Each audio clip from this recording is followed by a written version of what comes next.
In this video, we are going to be looking at the debate on the decline of political theory. When we talk about the debate on the decline of political theory, we generally look at David Easton. David Easton was a Canadian-American political scientist, and he was one of the main critics of political theory. Easton made the following points.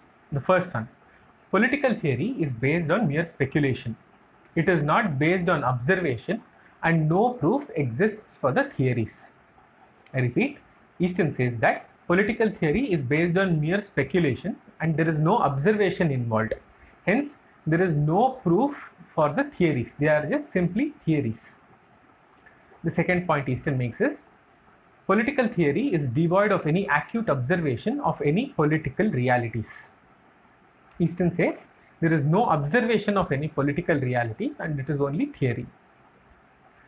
Third point Easton makes is, Easton strongly believed that it was necessary to free the study of politics from a compulsory reading of the classics like the works of Plato, Aristotle, etc. He also wanted to free political theory from the history of political ideas. What was necessary, according to Easton, was to begin the study of politics from a scientific point of view. So it is very clear that Easton is a proponent of political science and the scientific point of view.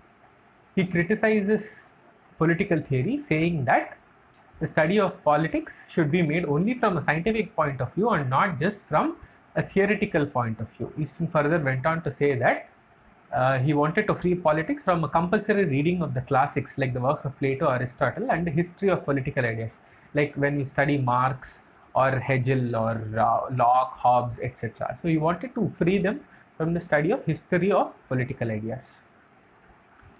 The fourth point that Easton makes is that political theory was a product of the turmoil that characterized the past ages.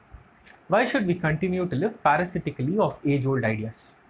So what was the solution that Easton proposed to all of these problems that he says political theory suffers from? Easton wanted to move towards a study of politics based on scientific foundations. Easton was one of the foremost advocates of behavioral science in the study of politics. So Easton pushes the study of politics towards a more scientific foundation, and this is where he advocates behavioral science in the study of politics. This would go on to be known as behavioralism. Easton said that modern political science needs to focus on the causal theory that could explain political behavior. So what is causal theory? Causal theory explains the causes of why a phenomenon is happening. I repeat, causal theory explains why a particular phenomenon is happening. So Easton says that modern political science needs to focus on the causal theory that could explain political behavior. Easton further says that traditional political theory had only previously focused on evolving values and not on studying behavior for the society. I repeat, Easton criticizes political theory, saying that previously political theory only looked at evolving values for the society and not at the behavior of the society. So in 1969, Easton launched his post-behavioral revolution. Easton was trying to convert political science from a pure science into an applied science. So this is a very important point. So Easton launched his post-behavioral revolution in 1969, and he was trying to convert political science from a pure science into an applied science. It involved a renewed focus on values within the scientific method of studying of politics. That is, post-behavioralism involved a renewed focus on values within the scientific method of studying of politics. So post-behavioralism became very famous because there was a focus on values, but the study of politics was mainly through the scientific method. So it combined the best of both. That is what the post-behavioralists say.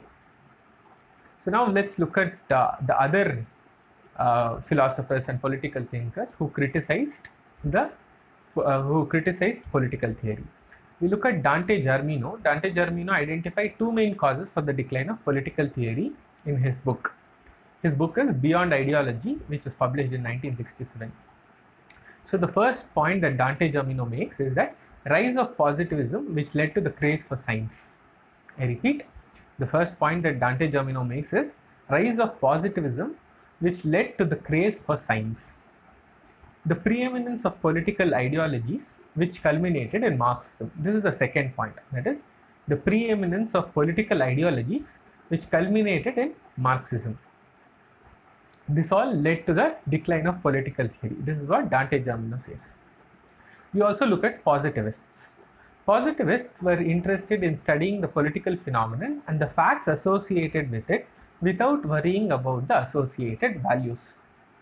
So it is clear that positivism is a branch of political science and it is not concerned with any values.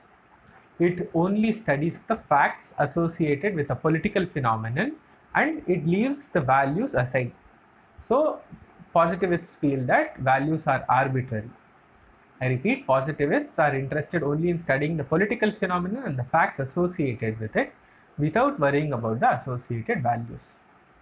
This naturally meant a move away from the traditional method of the study of politics, which was mainly concerned with values, as we have seen.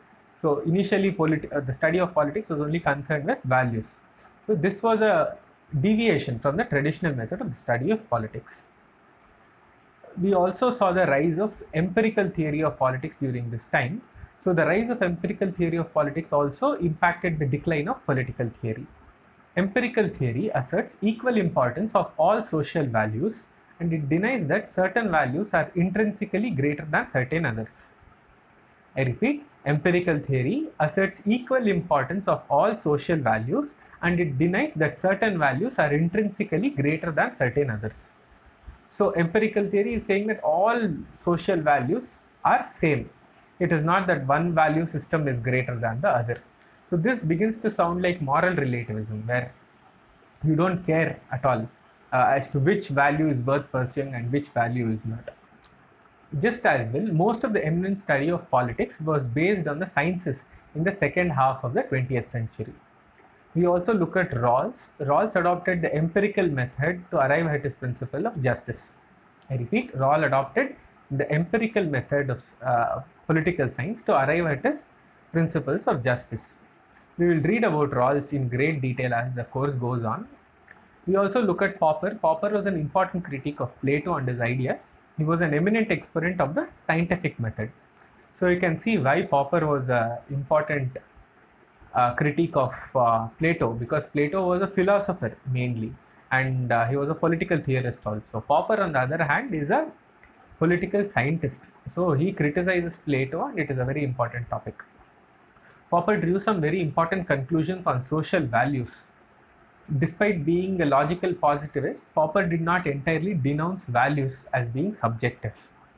This is also important. So despite being a positivist, Popper did not entirely denounce values as being subjective.